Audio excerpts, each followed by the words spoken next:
When mobile games don't hit no more. Like, I missed them so much, bro.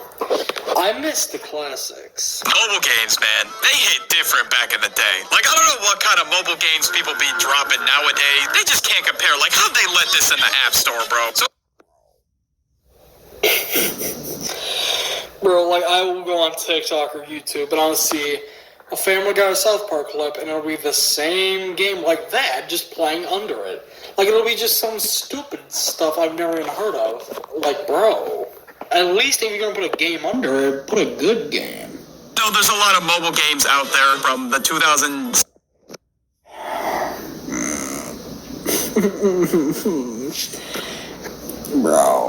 Bro, I remember all of these, except for Pocket God and Ant Smasher. But everything else on here is just so...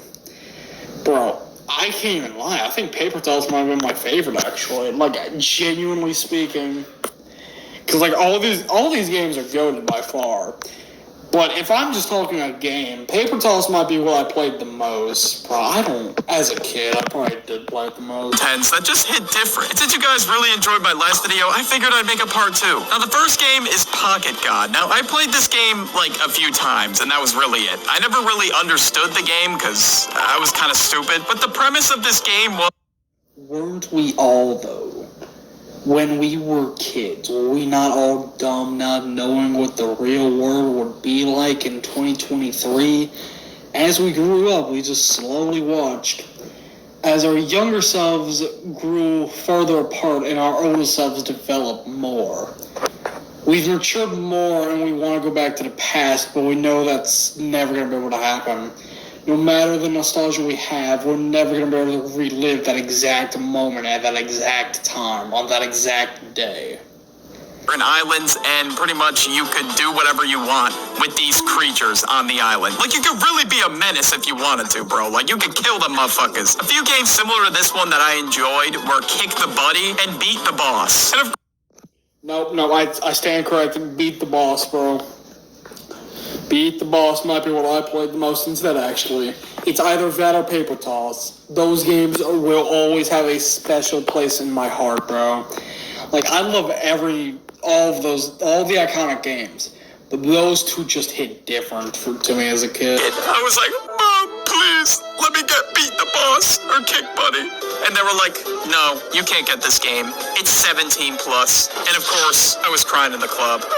So my alternative was Pocket God. Even though I didn't understand it, from time to time, I would pick it up and play it. Next up, we got Dragon City. Now, I loved this game growing up. And I don't know how I pulled this off, but they are actually the sponsor of today's video. As y'all may know, Bro. Minecraft. You cannot forget about Minecraft. Like, Minecraft Pocket Edition was where it was at.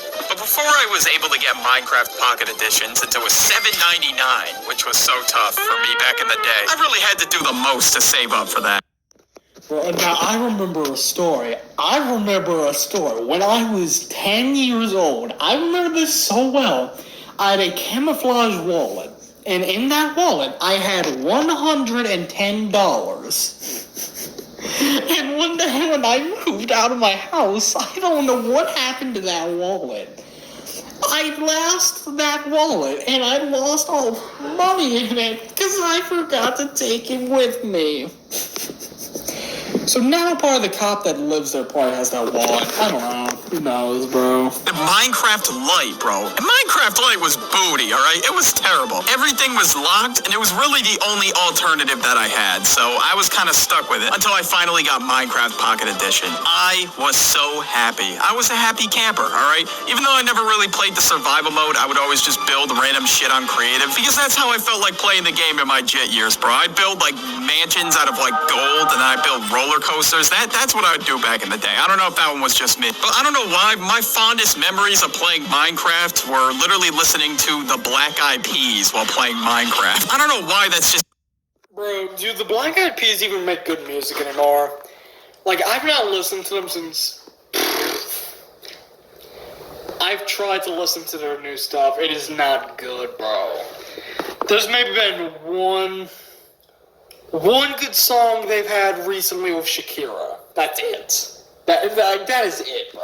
That's the only thing I can remember of them having recently in like the past 3 years that's been good. I think of whenever I hear their music. Now, next up we got Crossy Road. Now, Crossy Road came out when I was in middle school, so I wasn't like too young when this game came out. But oh, trust me, I still had no life. I still played this game a shit ton. Like, it didn't matter. It didn't matter how old I was still grinding this game for some reason.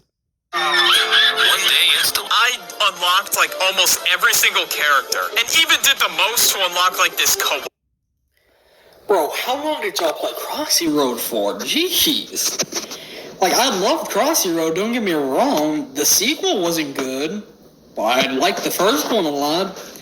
Like, they're the same game, just it's not as nostalgic, you know? But, like, you grinding that much for a koala, bruh. Secret task to get it. There was a few more like that, but I did all of them, okay? Because I was a sweat at the game. And I remember showing off to my friends that I had every single character in the game, because I was really putting in all my hours into goddamn Crossy Road. Even though all you really did in the game was just cross the street. That was it. I still loved it. That's literally all I... Oh yeah, you crossed the street, you crossed the river, just to get to KFC, just to get eaten. Yup, you went to KFC, and then you got eaten because you were chicken. I really had a high score of like 200 or 300, bro. Like, when I would cook up, I was in my element. There was no stopping me. And you don't know how hyped I would feel. His power's over 9,000, bro. He is so good. Than going to the gym, bro. That's how crazy it was for me. I really took that shit seriously. Next up, we got My Singing Monsters. Now, this game's similar to Dragon City. In this game, in Dragon City, I would wake up... No.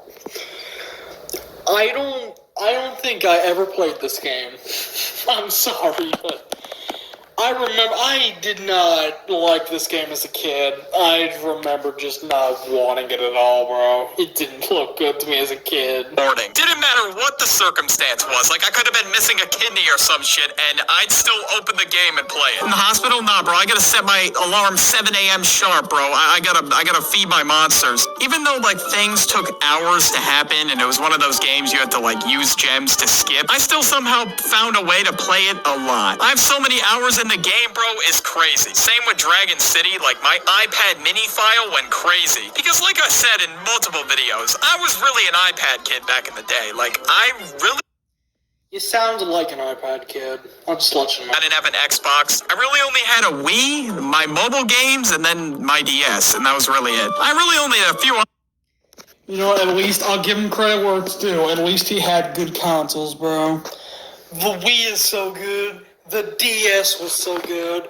The 3DS will always be better, but the DS is always so good. The last heart was still content. The monsters really just kept me going in life, man. And every time I talk about My Singing Monsters to, like, somebody who played the game, people around us would be like, what the hell are they talking about? A toe jammer? A who? What? But still, even though it made no sense at all, it was still one of my favorite games growing up. Next up, we got Fruit Ninja. Now, Fruit Ninja was a game I'd play, like, while I was waiting. Bro, how old is that sensei in that game, bro? He gotta be at least like 140 now, man. Bro, looks like he was 70 when I first saw him. Now he just looks a little more older than like 10-20 minutes, I'd whip out some Fruit Ninja. It was a good game, but I'd kind of get bored of it after like 20-30 minutes. It's really crazy that a game with a bunch of flashing colors and fruits popping up on the screen couldn't even keep my attention. Shit, my attention span was. Like, seriously. Like, I don't know what kind of timing my brain was. Hey, don't worry though. Your attention span's better than anyone on TikTok. Games like the next one for long periods of time, Temple Run. Temple Run was really fun, don't get me wrong, right? For about like 10 minutes, and then I'd already get bored. The games that kind of, you'd break records and do the same thing over and over again, I could just never play for long periods of time. I don't know why. Except Subway Surfers. I feel like that was the only one I really did play a lot. But then again, there was a lot going on and it had a shit ton of flashy colors. That's probably why it kept my attention. Next up, we got Talking Tom. Now, I really didn't have this game growing. This is gonna sound so wrong. Did anyone else just ever slap Tom, like, multiple times? Cause he go, or something like that, bro. Like, I don't, it sounds so bad, but, bro. No. I played it a lot on my friend's iPad, and I thought it was hilarious that, like, when you were to talk to him, he would repeat it in a really fast, high-pitched voice. And that's really all it needed to get me rolling on the floor, apparently. Like, it really didn't take much effort, like, let's not lie. And they had a few spin-off apps like Talking Ben and Talking Angela, or something like that, I don't know. As you all know, Talking Ben has had a recent resurgence, along with Subway Surfers. Before I deleted TikTok, like, every video I'd see was like some Subway Surfers gameplay, Family Guy, and then a bunch of other shit. And that's Exactly what I mean, except remember much or any of the features besides that you could talk to him. I believe there were a few other things you could do on the app, but I'm not even gonna hold you, bro. I don't feel like downloading Talking Tom. Like, come on. Now, this next game will never be forgotten. And sometimes, hell, I'll admit it, I even play it to this day. Sometimes me and the boys play it for old time's sake. Pokemon Go. This game just slapped. such a good game. And then you play the game, and then you'd find Pokemon, and then you go further from home, and then you get kidnapped, or you hypothetically don't get kidnapped, and you find a dead body in a river like someone did in 2016. Yeah, just such good times there, bro. This game. Now, my love for Pokemon and my love for the outdoors, which is kind of hard to believe, it just fits so well for a mobile game. So this had to be my favorite mobile game when it dropped in 2016. This was like all I was playing. There was really no other mobile game that could compete, besides Crossy Road and Clash Royale. And bro, I did the most to get the entire Pokédex. I was even getting like a jailbreaked version of the game to go to Australia and try and get Pokemon only exclusive there. This game was a grind, bro. I play it every single day. I would go to my dad to his work, and there was like a plaza he worked in, so I was able to just walk around in the plaza with my brother, and we would just walk around and see what we could find. And we'd be walking for hours. I kid you not. My legs burned. At least you're getting good exercise, though. Pokemon Go kept me outside, bro. Like, I legit have never seen so much sunlight in my entire life at that point. Middle schooler me was a little emo, I'm not gonna lie, and I wasn't really going outside too much. But something about Pokemon Go helped me bond with the boys even more, and I just loved it. Next up, we got Hungry Shark Evolution. Bro, I swear I forgot that was a game. That was a great game. No. Bro, the memories are coming back of me eating people.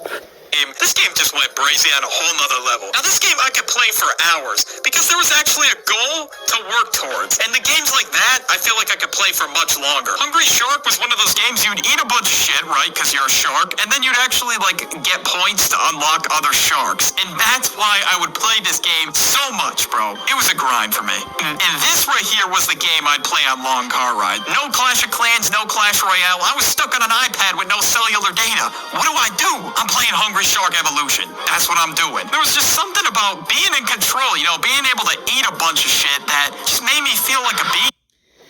Did anyone ever find the lost ship in that map, in that game? Was it just me who found it, or did anyone else actually manage to find it? I love the game so much. I don't know. And remember, use my link in the description or the QR code on. Alright, that was a good video.